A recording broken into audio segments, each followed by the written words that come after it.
I started this ride just for a simple reason to attend a wedding in Kerala, Hyderabad to Kerala,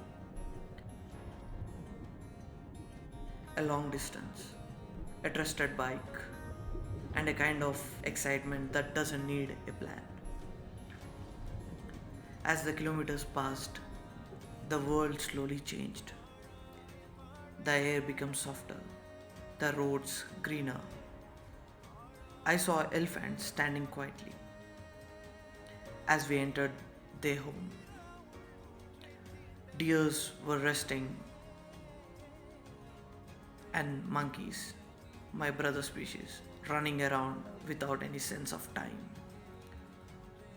On the Ghat roads, every curve excited me, not because of speed, but because every turn felt right.